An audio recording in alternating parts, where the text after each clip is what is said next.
የኢፌዴሪ ጠቅላይ ሚኒስትር ክቡር ዶክተር አብይ አህመድ የመንግስትን የ6 ወራት ማህበራዊ፣ ኢኮኖሚያዊ፣ ፖለቲካዊና ሌሎች ዘርፎች አፈጻጸም ማብራሪያ ለምክር ቤቱ አባላት አቅርበዋል። በማብራሪያቸውም ባለፉት 6 ወራት መንግስት የዜጎችን ተጠቃሚነት ለማረጋገጥና አገራዊ ኢኮኖሚያዊ እድገትን ለማስቀጠል ዘርፈ ብዙ ተግባራትን ማከናወኑን አስታውቀዋል። በሰው ተኮርና ማህበራዊ ልማት ዘርፎች በኮሪደር ልማት፣ በማዕድ ማጋራት፣ በመሰረተ ልማት ግንባታና በወጣቶች የስራ ዕድል ፈጠራ ውጤታማ ስራዎች መሰራታቸውን አብራርተዋል። ጠቅላይ ሚኒስትሩ በማህበራዊ ልማት ዘርፎች የሰጡትን ማብራሪያ ተከትሎ የምክር ቤቱ አባላት ሀሳብና አስተያየት ይዘንላችሁ ቀርበናል። ጠቅላይ ሚኒስትር እንደ ሀገር መጥተው ለምክር ቤቱ የ8 ወራት አፈጻጸምን አቅርበዋል። በዋናነትም የ7 ወራትን ሪፖርት ነው ያቀረቡት። በአንዳንድ መረጃዎች ላይ የ8 ወራትን አፈጻጸምንም እንደ መረጃ ነው ተጠቀማለሁ ብሎ ያቀረቡትና በማህበራዊ ዘርፍን በሚመለከት እንግዲያውስ ሀገር ስታድግ ሁሉም ነገር ያድጋል። ሁሉም ነገር ያድጋል ብለን ስንል ደግሞ ስፔሻሊ ከስራ ዕድል ፈጠራ ጋር ታይዞ ለተነሳው ጥያቄ ሰው ይማራል። በጣም በርካታ የተማረ ሰው ኃይል ያላት ሀገር ናት። ይህንን በርካታ የተማረውን ወይም ከፍ ያለ ቁጥር ወጣት ያለባት ሀገር ናት። ይህንን ከፍ ያለ የወጣት ቁጥር አለው ማለት ደግሞ ከፍ ያለ የማምረት፣ የመልማት፣ የማደግ ፍላጎቶች አሉ ማለት ነው። ከማህበራዊ ተጠቃሚነት አንጻር በርካታ ስራ ዕድሎች ተፈጥሯል ለወጣቱ። ወጣቶች ወንዶችም ሴቶችም በተፈጠረላቸው ስራ ዕድል ተጠቃሚ የሆኑበትን ሁኔታ ነው ዛሬ ሲያብራሩ የነበሩት። ከቦታ ቦታ ይለያያል። ሁሉም አካባቢ ወጥ ነው ባይባልም በተለይ በዚህ በኮሪደር ልማቱ ለወጣቶች በሚፈጠረው የስራ ዕድል በርካታ ወጣቶች ከ3 ሚሊዮን በላይ ወጣቶች ስራ ዕድል ተፈጥሮላቸዋል ሲገለጽም እንደነበረው። ነገር ግን ይሄ ሁሉንም ቦታ ደርሷል ቢባል ደግሞ ከክልል ክልል ይለያያል። አንዳንድ ክልሎች ላይ በከፍተኛ ሁኔታ ለወጣቶች ስራ ዕድል የተፈጠረበት ሁኔታ አለ። አንዳንድ ቦታ ላይ ደግሞ ስራ ዕድል ያልተፈጠረላቸው ወጣቶች መኖራቸው ይታወቃል።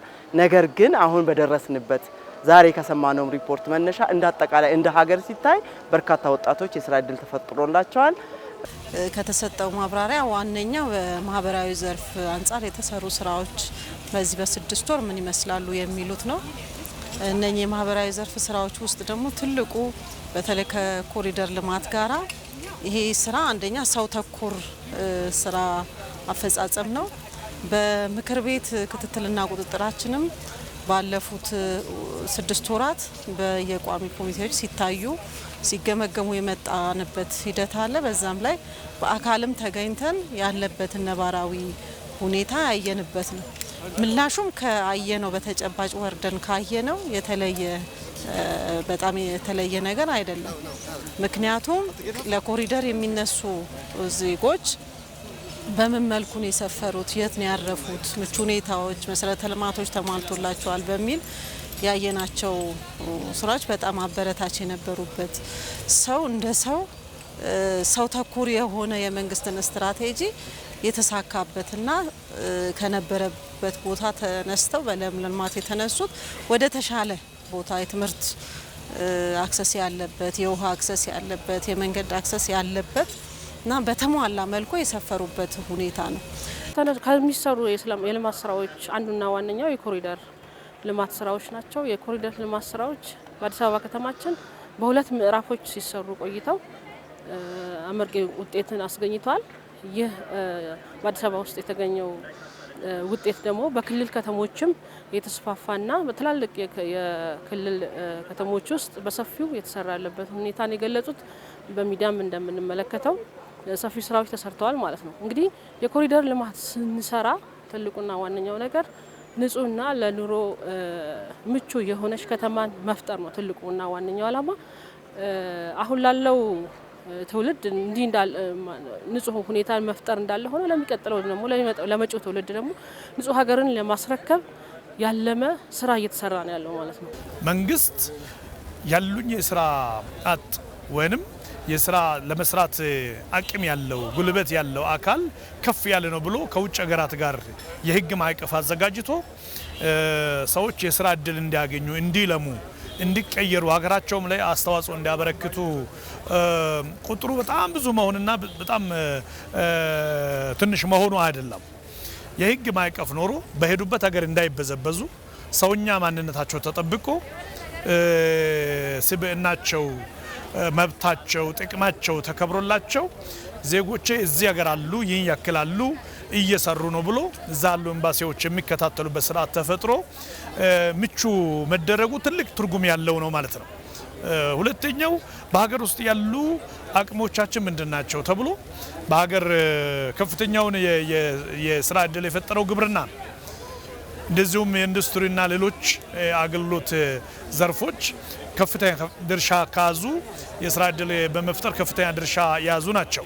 የህዝብን ተጠቃሚነት ለማረጋገጥ በመንግስት እየተከናወኑ ያሉ ተግባራት አበረታች መሆናቸውን የምክር ቤቱ አባላት ገልጸዋል። ገለጻውም በተለይ ከህብረተሰብ ተጠቃሚነት አንጻር በ10 ዓመት የልማት እቅዱ ውስጥ የተያዙትን እቅዶች ያሳካ እንደሆነና ከዚህ ዓመት አፈጻጸም አንጻርም ሲታይ በተሻለ አፈጻጸም የተመዘገበበት ነው። ያም ስራ ደግሞ ወደ ክልሎችም የሰፋበትና ክልሎች ላይም የተጀመሩ ጥሩ ስራዎች እንዳሉ በሪፖርቱም የተካተተ እንደሆነ አይተናል። በኩል ደግሞ ለልማት ተነሺዎች የተደረጉት ድጋፎች በጣም አበረታች ናቸው። በተለይ አዲስ አበባ ውስጥ ማለት ነው።